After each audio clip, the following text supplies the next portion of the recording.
Welcome back to the podcast. Coming up on EV News Daily today, a sporty VW ID.BUZZ GTX breaks cover. We'll talk the next-gen BMW Neue Class iX3, and third-party Tesla V4 Superchargers arrive here in the UK. Plus, stay tuned because later in the show, I'll tell you what VW are saying about bringing their Cupra, their spicy brand, to the United States. Well, good morning, good afternoon, or good evening, wherever you are in the world. It's EV News Daily, your trusted source of EV information for the last working day of the week, Friday, 22nd of March. I'm Martin Lee, and I go through every EV story, so you don't have to. Thanks for watching, thanks for listening. We go live at 5 p.m. UK. That's for Patreon supporters, a way to get the shows ad-free and before everybody else. Go to patreon.com/EVNewsDaily or click a link in the show notes. Oh, we love a new car launch day on the podcast, and this was more than that. This is a platform that will underpin lots of cars. We're talking BMW's Neue Class concept, the Neue Class X SUV or SAV concept, set to begin production in Hungary by mid-2025. It's a striking-looking vehicle, and yeah, this is called a concept, but let me translate that to you. If you call this the electric version of the BMW X3, that's how important this vehicle is as the first one on this, the first SAV as they call it, on this platform, drawing inspiration from the historical 1962 BMW model, the Neue Class name being used once again to overhaul BMW's approach to car design, engineering, performance and aesthetics as well. See if you like the look of this and you like what's under the skin. Well, this move is crucial for BMW. The Vision Neue Class X is their modern reinterpretation of what they need to do in the electric era, utilising a different kind of cells entirely. Let's start with that, the sort of the fundamentals of this electric vehicle. They're switching from prismatic cells to circular cells, 46 something. That's going to be the form factor, aimed at models with different heights, charging on an 800-volt architecture. And they say at least 200 kilowatt charging, if not faster, allowing for 300 kilometers of range added in just 10 minutes. The iX3, which is what the first one off the factory lines will be, made in Hungary, will have a 25% increase in overall efficiency. They're looking at more efficiency from the motors, the battery, more performance. They say, take everything great we're doing at the minute and dial it up by 25%, and that's how important, that's how good this is. Now, they will use these cylindrical batteries that have 20% higher energy density and 30% increased range than the current prismatics. That reduces weight.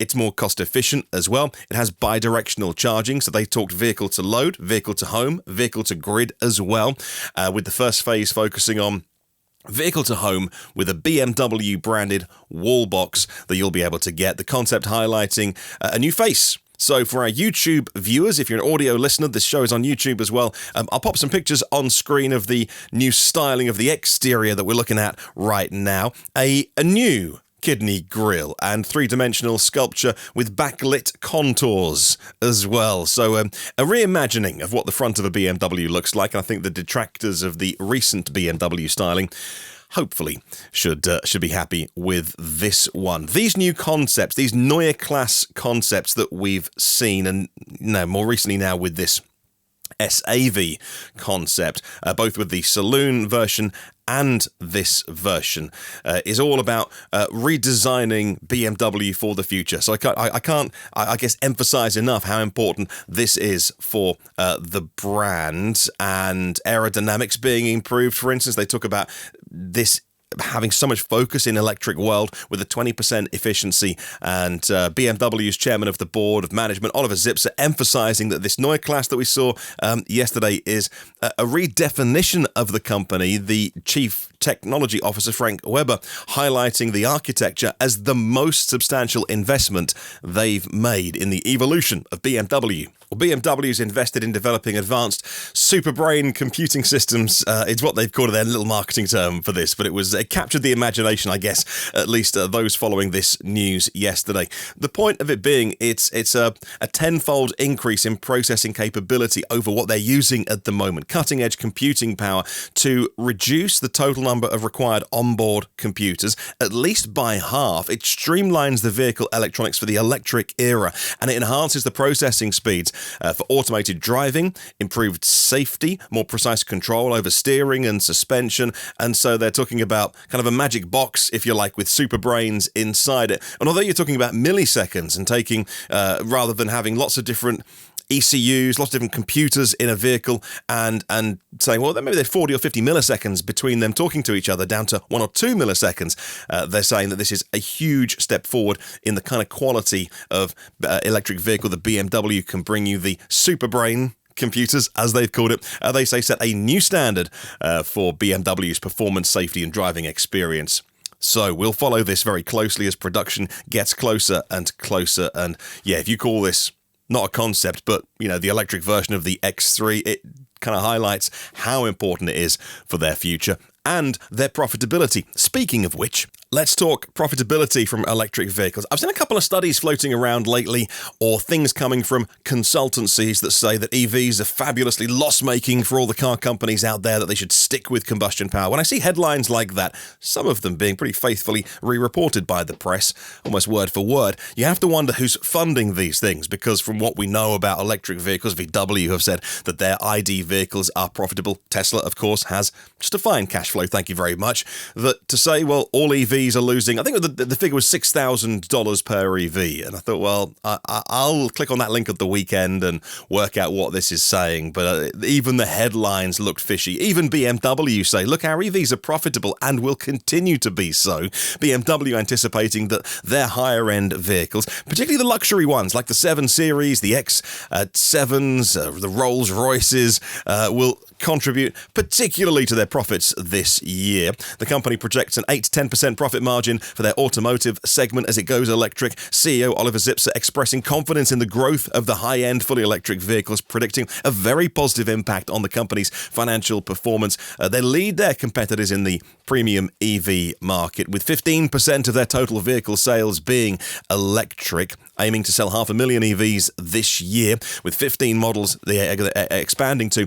Despite the optimistic sales outlook, BMW does anticipate investments in the Neue Class series, which launches late 2025, like I mentioned, to impact their earnings in the short term. But that platform, as I've mentioned already, is all about halving the battery costs, increasing vehicle range, having the bidirectionality that some people are insisting on or looking for in future electric vehicles, and ensuring that the EVs they make are contributing to the bottom line in a positive way. That's not the case for everyone. I know that some OEMs are losing money, considerable money, on electric vehicles, but not everyone is losing money on EVs, and this is crucial to BMW's profitable future. Here's some news that got people very excited yesterday when it was announced. Cupra, the performance bit of SEAT, which is now spun off, which is the Spanish bit of Volkswagen Group, for those that didn't know, is going to make its debut in the US market by the end of the decade, focusing on producing vehicles locally within North America. The brand introducing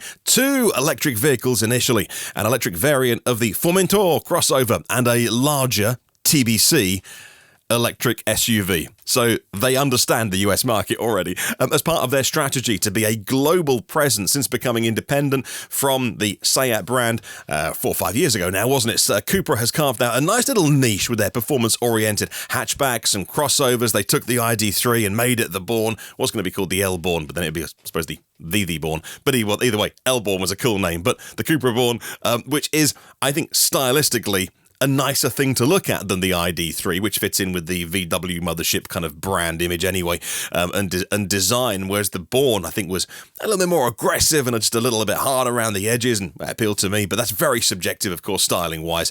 They aim to attract a youthful, forward-thinking customer. Of course, I'm, if one thing, youthful and forward-thinking. So good news there that Cupra is coming to the US. All right, next up, seriously, this is a very serious story, because GM have to have a great year with their Ultium EV technology. GM, according to this Electrek report, anticipates overcoming their EV production hell and have significant increase in production this year. Let's face it, it couldn't be any less than last year. They delivered 76,000 EVs or so last year at GM. But once you strip the Bolt out of that, it's a real issue for GM. Key issues included delays, software glitches, the Blazer, which had to have a stop sale on it, and then have that stop sale lifted after 3 months. Despite those challenges, GM wants to manufacture between 200 and 300,000 Ultium EVs this year. Now, that's quite a window to be aiming in. They've given themselves lots of wiggle room in there.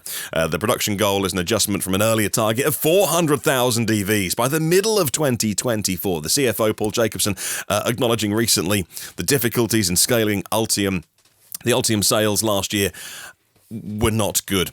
Below 14,000 units, about 9,000 for the Lyric, just over 3,000 for the Hummer, the Blazer and Silverado are just ramping up now, and production of the Ultium-based EVs really lagged behind where they should have been. Even the likes of Rivian, this article pointing out that Electric did the numbers, and Rivian sold more R1Ss than GM sold Ultium vehicles, which is, like, they know, everyone knows, there's no excuse for that. They've overcome these issues that they had, and now they have to have an absolutely stellar year. Not just to meet the promises that they made and keep the shareholders happy, but to deliver, more importantly than them, to deliver brilliant vehicles for the likes of you and I to buy cars like the Lyric coming to Europe, which is, I think, kind of a big deal as GM come back to Europe, and just to have another set of brilliant EVs on the market. So let's hope those production challenges all sorted and we get more Ultium EVs this year.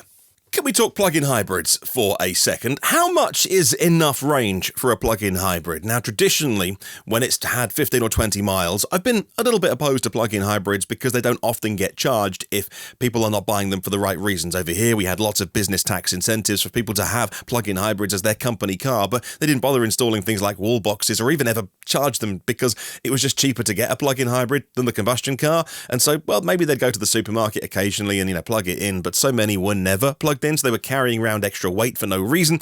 That increases emissions of the combustion car they're effectively driving. That's not everyone, and some people use plug-in hybrids nearly all the time on electric.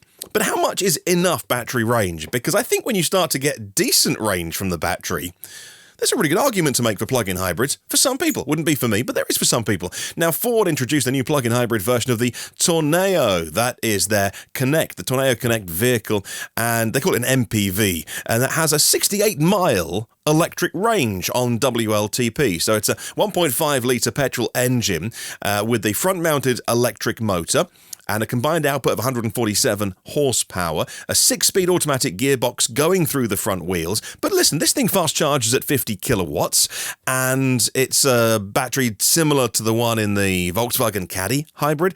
The plug-in hybrid powertrain offered across the 5-seat Tourneo Connect and the 7-seat version long wheelbase as well is exactly the same, and offering a decent, real world, well over 50 miles range by the time it's cold and you've driven it kind of on faster roads and things like that. If you charge these vehicles, starts to get into a really interesting territory. But let's talk some more.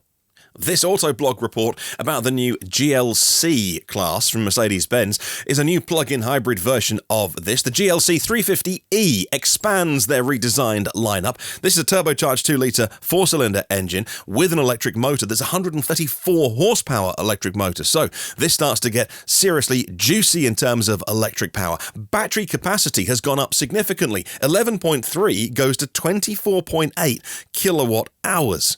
I love things like this because it always reminds me that is more battery in a plug-in hybrid than my first Renault Zoe had like 5-6 years ago with a 22 kilowatt hour battery. WLTP range of this, WLTP range 81 miles on a single charge, promising a substantial improvement over the previous 22 miles of range. So better technology, better batteries, motors, and efficiency, a much bigger battery, of course, and 81 miles of range. I start to think, well, as long as you plug it in, that is going to do you 9 times out of 10 clean green electric power, nice and cheap for you as the driver as well, if you charge it maybe overnight on cheap rate as well, or even your own solar panels. This starts to make sense with plug-in hybrids now. And also the car looks really cool as well. Like if you want a vehicle like this, it fits in the premium segment, and it has AC charging at 11 kilowatts and DC fast charging of 60 kilowatts. So you're not even going to be holding up people all of the time if you do choose to DC fast charge it. That's a whole separate topic. Let's not get into that too much, because some people think that plug-in hybrids with DC fast charging shouldn't use public DC fast charging infrastructure. But I mean, heck, if it's got the plug and they've bought the car, they're allowed to use it. It might not always be the most considerate if you're trickle charging on a slow charging DC fast charge enabled plug-in hybrid, but hey, I mean, you're allowed to. Just let's all get on nicely. Scheduled for sale in the second half of this year, the 350e's price will be revealed closer to market launch. The base price of the GLC 300 is 50 grand, so it'll be more than that. But again, I think as an option, wouldn't be for me, but I understand some people's use cases. That's pretty compelling. All right, let's talk our headline story today, and that is the VW ID.BUZZ GTX performance version. I'm really interested in this because I had a comment on the YouTube channel a couple of days ago from someone saying the GTX ID.BUZZ makes perfect sense because if you're on the Autobahn, you need the power, you want the extra oomph, because I was coming from the angle of GTX in my head was GTI, and so an ID.3 GTX, which was, a two-wheel drive car, albeit rear-wheel drive, not front-wheel drive, was analogous to a Golf GTI. And so that, to me, I'm thinking hot hatch, performance, taking it on some fast roads, bit of one-tire fire stuff, if you know what I mean. But in a minivan world, it just seemed really incongruous to say a GTX ID.BUZZ. But my viewer, my listener on YouTube made a good argument, and I think he made a very good point for why there should be a VW ID.BUZZ. And now we have one, a 250 kilowatt electric drive system borrowed from the ID.7 GTX and a powerful AP550 210 kilowatt motor on the rear axle and an 80 kilowatt front motor on the front axle, which will not be engaged most of the time, if any of the time, I would have thought. So this is adding a big motor to the rear axle and then an optional front motor that will spin up when maybe the rear motor loses traction or you need that extra power. But a lot of the time it will be disconnected and not used in permanent all-wheel drive mode for efficiency. Battery-wise, it gets a little bit bigger like the ID.3 did, from 77 to 79 kilowatt hours usable, so it gets that new enhanced battery pack. The long wheelbase version also gets a GTX version, a sporty version of this with an 86 kilowatt hour battery. 0 to 100 kph or 62 miles an hour is 6.5 seconds, which for a minivan is ridiculously fast, let's face it. The towing capacity has also been significantly enhanced. Again, that one of my viewers who was saying actually it's all about making this vehicle more rounded, more usable in other use cases. So towing is one of those by having two motors and a bigger battery pack enhanced to 1,800 kilograms for the standard wheelbase. That's an increase of 800 kilograms of towing and 1,600 kilograms towing for the long wheelbase version. The smaller battery, 79 kilowatt hours, fast charges at 185 kilowatts peak charge rate. That's up about 10 kilowatts on the ID.3 version of this battery. It's a 26-minute, 80% charge. The long wheelbase's 86 kilowatt hour battery will top out even a little bit quicker. 200 kilowatts, and it'll get to 80% in about 26 minutes. But again, it's all about the charge curve. We know that, but we like those peak speeds. Cargo space is up to 2,123 litres in the standard wheelbase and 2,469 litres in the long wheelbase version, with an optional panoramic sunroof, the largest ever fitted to a Volkswagen, with liquid crystal technology for adjustable transparency. Also with advanced safety features, including an exit warning system to alert of approaching vehicles or bicycles from behind. It will even prevent the door from opening in some cases. It comes with travel assist technology, so advanced ADAS in terms of lane assist, emergency assist, smoother, more responsive operation, all being improved. It's got the bigger touchscreen inside as well, adding about an inch bigger touchscreen with the new software that comes with ChatGPT, because you need, obviously, in a car to have ChatGPT. Let's talk about where this vehicle will and won't be. Let's talk about range. We don't know. They haven't said, but it won't be wildly different from the existing Buzz range. And like I say, the front motor isn't going to be engaged all the time.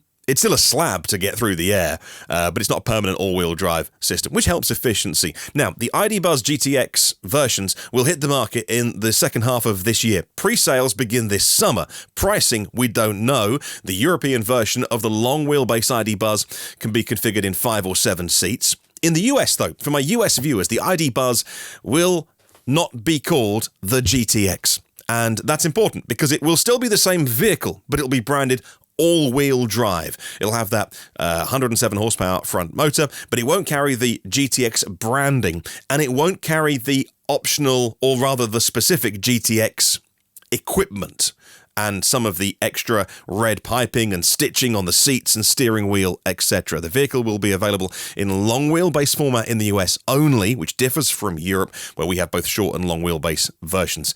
So it'll be called all-wheel drive, not spicy GTX, which personally, I think makes more sense. Like, hey, this is the all-wheel drive version of the Buzz. It's more capable in every way. It's going to be a little bit more expensive, but give you more performance.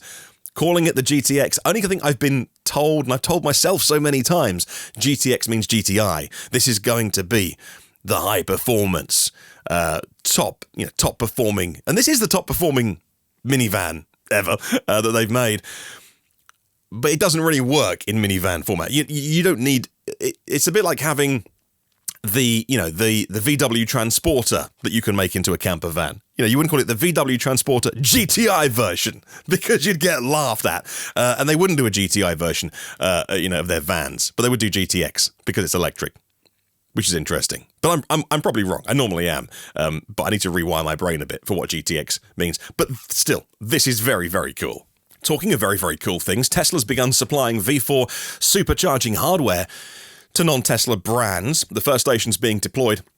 We rarely get things first here in the UK, but we do get the new V4s from a third party. Last year, Tesla did a deal with BP for $100 million to supply their V4s to the BP forecourts around the world. I think actually in the US to begin with. But following that agreement, they also did a deal with EG Group over here, and those superchargers are now rolling out. So if you were anywhere near Uttoxeter, which is about 150 miles from me, so it's not the work of a moment to jump in the car and go check these out, you can go see some Tesla V4 superchargers with EV Point branding. So you can go and do your Asda shopping. Well, it's Asda Express, and they're investing a lot in charging, by the way. Asda taking over Co-op forecourts and petrol stations and adding chargers into many of their forecourt locations. If you want to go see what it's like to plug into a Tesla V4 supercharger, but with EV Point branding, well, you can go and do this. I've got to admit, it looks kind of funky and weird, but I like it. It just feels a little bit odd,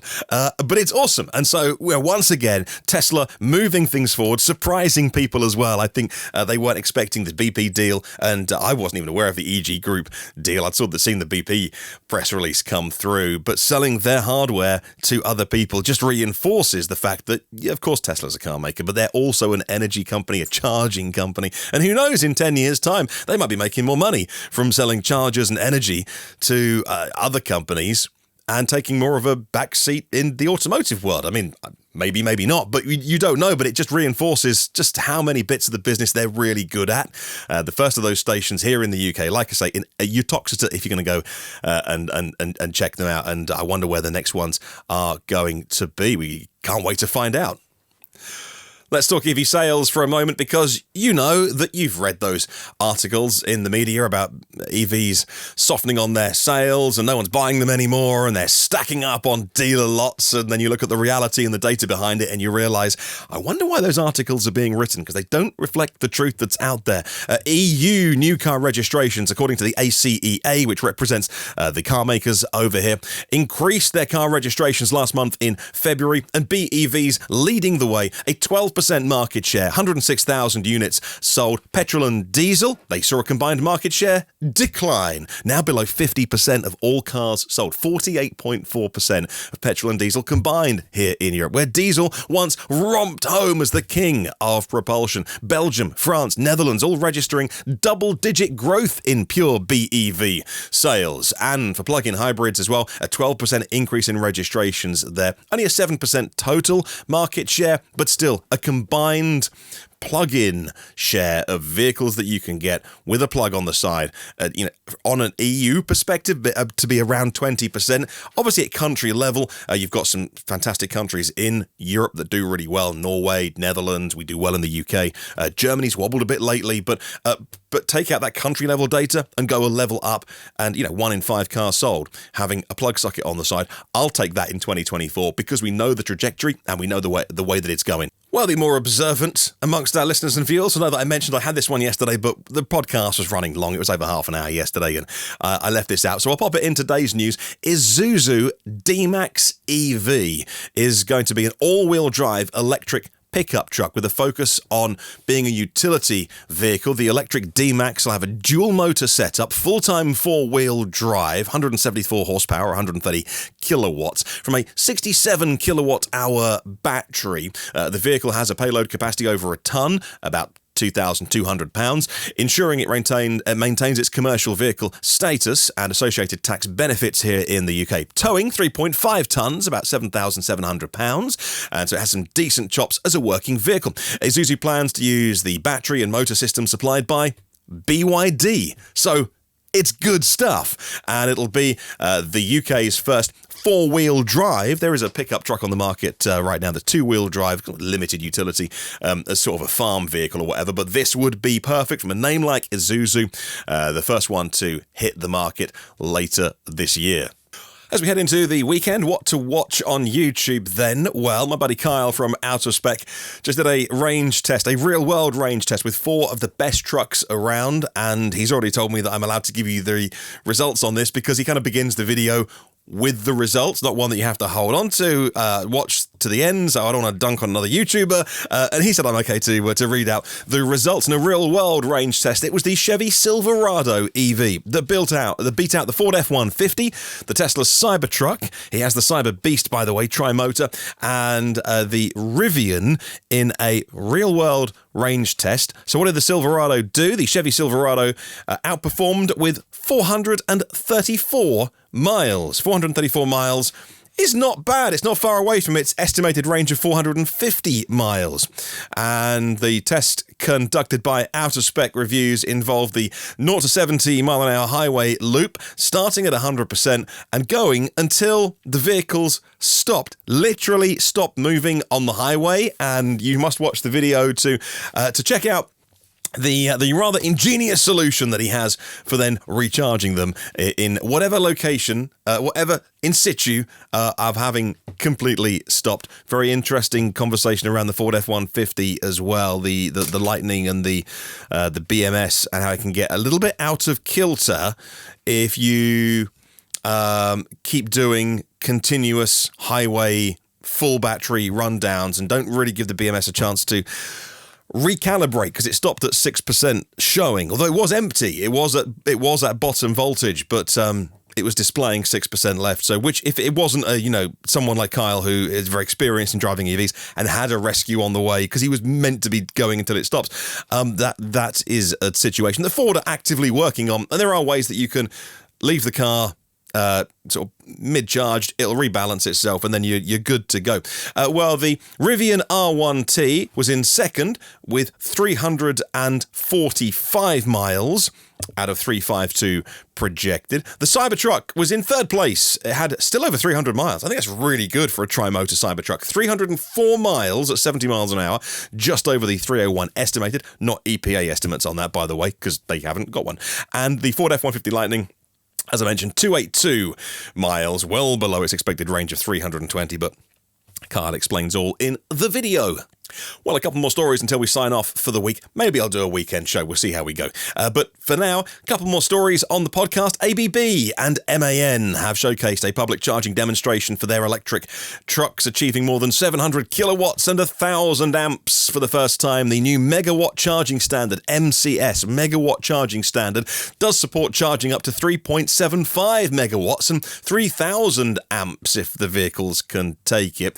The milestone exceeds current CCS standards, which offer a maximum of 400 kilowatts and 500 amps for cars and commercial vehicles. The completion of the MCS standard should happen this year. It's been a while. Pull your finger out, Charin. And I know it's very clever people working very hard on this. I'm only joking, tongue firmly in cheek. Will enable charging capacities exceeding 1 megawatt initially. And although that seems crazy fast, possibly overkill, especially the standard, which can take 3.75 megawatts at 3,000 amps, this may sound a strange thing to say. Not actually that fast when you have a vehicle and a battery big enough to take it, and you're talking about commercial vehicle applications. This is certainly, it's future-proofed for now, but it's very much needed. ABB and MAN have been a big part of Charin, the industry association. The implementation of MCS requires considerable energy. It's very important that we expand the grid in all the right places and have all the right people talking to each other, which I think they largely are. I'm sure more could be done, but this is a fantastic real-world test. And finally, as we're talking about very fast charging, a company that I'm not sure I've ever mentioned on the podcast before, iCharging. iCharging has announced the enhancement of its Blueberry line of charging stations, and these offer up to 900 kilowatts of total power. 900 kilowatts of total power going up in 50 kilowatt increments. The Blueberry Plus is the hardware, and it's not, just a single dispenser, single vehicle. It does allow 2 vehicles to charge simultaneously, and of course then it will do some clever power dynamic distribution between both those vehicles. In fact, it can accommodate up to 4 EVs charging together in terms of the cluster hardware with the power dynamically allocated. Each charging point delivers a maximum current of 500 amps, so that enables a single EV to charge, under optimal conditions. There's no EVs that can charge out there at 500 kilowatts, but we've seen very fast charging EVs. Obviously, we've got the new Macan and we've got the new Q6 e-tron from Porsche and Audi, respectively. They'll be charging at 270, and then there's the new Porsche Taycan, and you would think Audi e-tron GT equivalent on the J1 or a development of the J1 platform that can go blast well past 300 kilowatts peak charging rate. I've mentioned the Silverado with the big battery just a moment ago on this podcast. Hummer can take a bunch of power as well, and so this is specifically designed to cater for the German market, actually. And so what they'll probably implement these is 1 dispenser and 4 outlets on it with 800 kilowatts dynamically split. That's important because 200 kilowatts is the minimum requirement per output, I think, for some regulations in Germany, perhaps to access some funding. But founded in 2019 in Portugal, Porto actually in Portugal, iCharging had their first lineup of fast charging stations, which were sort of 50 watts to, sort of rapid charging standards out in 2022. So not a new company by any means, but just my own ignorance, a new company to me, and one that I'll now be keenly following. And that is your podcast for today. Thank you for watching. Thank you for listening. Thank you for your support. As always, if you're one of the Patreon legends who get this show on the air, we are funded that way by the fans, by the audience, and by the community. So I am not at the mercy of any particular voices or advertisers who want to put their own agenda forward. I love being ad-free and funded by the Patreon legends. I would invite you to have a look at the page if you want to, and if not, that's fine. Obviously, $5 or $10 a month being an executive producer, that's like a posh coffee or two. And thank you to everyone who does do that. And I couldn't do the show without Patreon. I'd have to go get a real job. Thanks to our premium partners, Porsche of the Village in Cincinnati, Audi of Cincinnati East, and Volvo Cars of Cincinnati East. National Car Charging on the US mainland and Aloha Charge in Hawaii. Derek Riley from Nevo.ie and the incredible Nevo EV Review Ireland YouTube channel. Octopus Electroverse Global Public Charging made simple with one app and one map, and lease plan electric moments. All the tools and guidance EV drivers need. Have a good one. I'll see you maybe at the weekend, maybe on Monday. Either way, remember, there is no such thing as a self-charging hybrid.